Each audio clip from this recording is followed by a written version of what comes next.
Cree que estudiar otros simios nos ayuda a entender mejor nuestras decisiones políticas con ciertos límites. O sea, te puede dar ideas, como te puede dar ideas cualquier organización jerárquica, te puede dar ideas también estudiar a los felinos.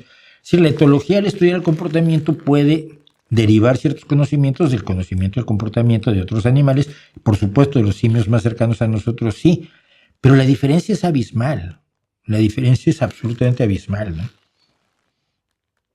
Y yo creo que con los grandes simios se ha cometido el error de antropomorfizarlos, y Jane Goodall tiene mucha culpa de eso, ¿eh?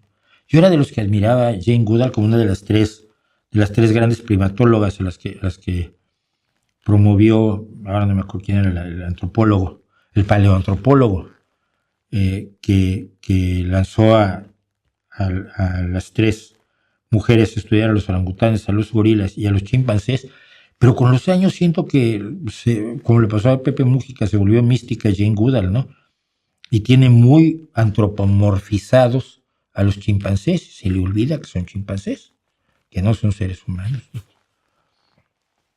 Cosa que la encargada, la de los gorilas, la de Gorilas en la Niebla, jamás antropomorfizó a los gorilas, los defendió como lo que eran. No necesitaba verlos como seres humanos para pensar que merecían